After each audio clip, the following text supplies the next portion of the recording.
não constando o facto de o Thunder mais uma vez estar a falhar, e pergunto-vos porquê, porque será que ele agora tem o hábito de nos falhar, não é verdade? Ainda apresento-vos duas canetas da Bic. Sim, eu não tinha uma boa ideia para fazer esta apresentação, logo apresento-vos duas canetas da Bic. E se eu não tiver outra boa apresentação para fazer, numa próxima vez, serão 3, 4, 5, 10 mil, whatever. Será sempre a puta da caneta da Bic. Porque a caneta da Bic, nós conseguimos escrever, nós conseguimos desenhar.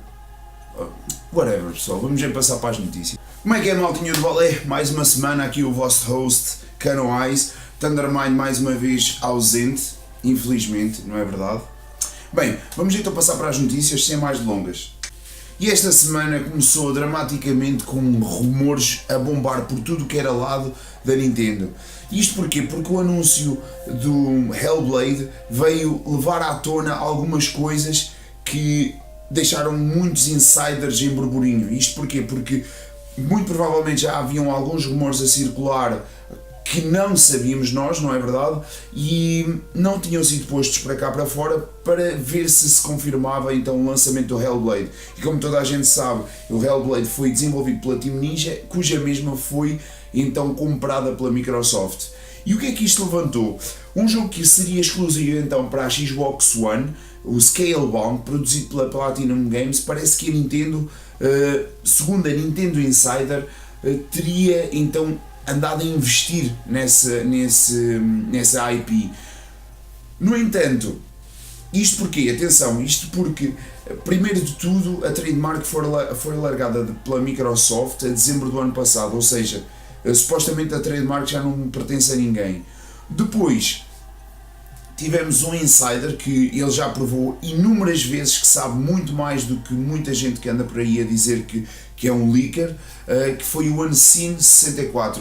Ele tem um historial gigantesco de jogos que nunca foram lançados, o qual ele conseguiu provar e mostrar que existem mesmo informações e existe gameplay, o qual nós podemos ver, e isso levou a que esse insider, ao ter contacto mais direto com a Platinum Games, conseguiu prever que provavelmente este rumor seria quase impossível de ser concretizado. Isto porque ele falou com vários funcionários da Platinum Games que trabalharam lá e que já não estão e que estão a trabalhar atualmente, e pelos vistos, se existe, é algo mesmo muito secreto.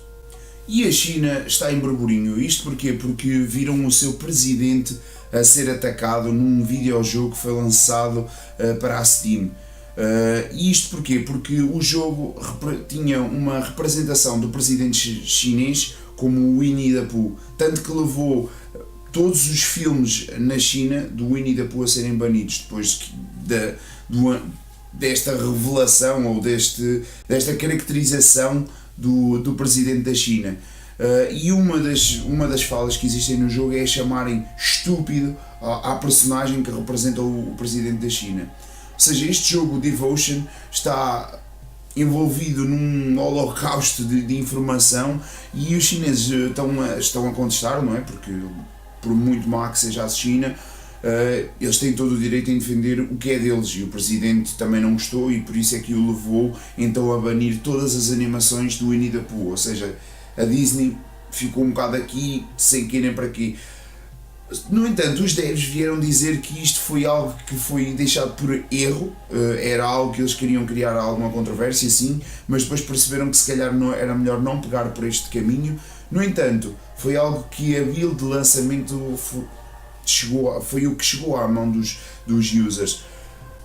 E como podem ver aqui à nossa esquerda, parece que a Nintendo esta semana teve ao rubro ao nível de rumores, assim como já tinha dito na primeira notícia. E mais uma notícia que surgiu ao longo da semana é que a Microsoft anda a trabalhar de muito perto com a Nintendo, ou seja, eles devem ter uma coligação que não sabemos até que ponto é que a Nintendo irá retribuir isso, mas sabemos que pelo menos a Xbox ou seja, a Microsoft tem uma possibilidade de trazer muitos dos seus exclusivos para a Switch. Porventura, um deles é o Xbox Game Pass, que virá em formato de streaming. Outro será mesmo o porte de jogos, ou seja, como o Cuphead e o Ori and the Blind Forest. No entanto, eu não sei até que ponto o Gears e o Halo poderão mesmo vir parar à consola. Isso é algo que eu não consigo entender muito bem. Mas, bem, isto tem andado a talhar aquilo que nós já temos andado a ver nos últimos anos da Microsoft, e a Microsoft quer se tornar mais um serviço globalizado, isto para qualquer plataforma, e a sua coligação com a Nintendo, ou seja, o seu trabalho em equipa com a Nintendo, está cada vez mais a revelar isto. E agora voltamos completamente a nossa atenção para a Microsoft. Isto porquê? Porque tivemos duas notícias importantes. Uma delas, e esta aqui gerou bastante controvérsia, é que os empregados da Microsoft estão super revoltados por terem andado a trabalhar durante tanto e tanto tempo para desenvolver o HoloLens, e o HoloLens é provavelmente o futuro, pessoal. Muito ao contrário daquilo que se via com o VR, eu pessoalmente sempre fui contra o VR porque era algo que excluía toda a sensação que tem com o mundo real. O HoloLens não, é algo que vai integrar o vosso dia a dia, e acreditem no que vos vou dizer, tipo, este é o futuro, porque a aplicabilidade disto são inúmeras as possibilidades, e depois não existe o fator de motion sickness.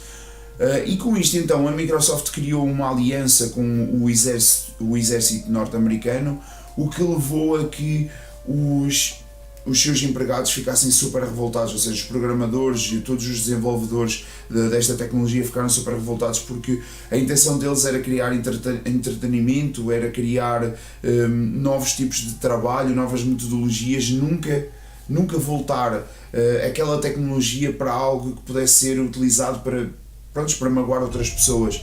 E nós já sabemos que o HoloLens, evoluindo a um certo ponto, poderá ser utilizado para coisas muito negativas e dar uma vantagem incrível ao governo americano em relação a outros países, como por exemplo agora o ataque que querem fazer à Venezuela. Bem, e numa notícia muito mais recente que esta, há poucas horas a Epic Games anunciou o seu suporte à nova tecnologia que a Microsoft ainda não anunciou, ou seja, o HoloLens 2. Isto porquê? Porque a versão 4.22 já vem com suporte nativo a Windows Mixed Reality, que é utilizado tanto para headsets que usam esse sistema para poder, emular então o VR, também assim como o HoloLens também usa isso. São metodologias que funcionam relativamente diferentes, nunca têm necessidade de trackers exteriores para poder fazer o tracking do capacete que vocês metem na cabeça.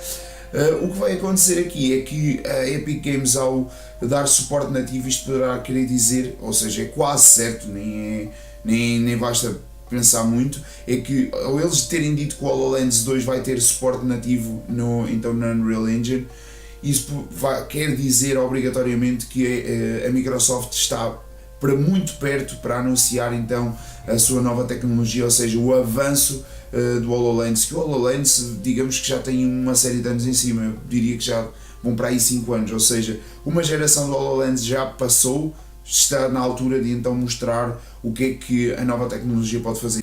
Bem pessoal, terminamos assim mais uma semana de notícias. Peço desculpa por termos atrasado tanto esta semana, mas esta semana, por exemplo, eu tive uma apresentação de teatro, não consegui coincidir os meus horários com os horários do Thundermind, logo este teve que ser uma gravação relativamente rápida. A apresentação não foi nada de fantástico, porque nós não vos queremos falhar, nós queremos sempre dar o nosso ponto, a nossa opinião em relação ao que está a acontecer no mundo dos videojogos, e é assim que encerramos. Bem, obrigado pessoal, e até uma próxima, e mais uma vez as reviews vão voltar.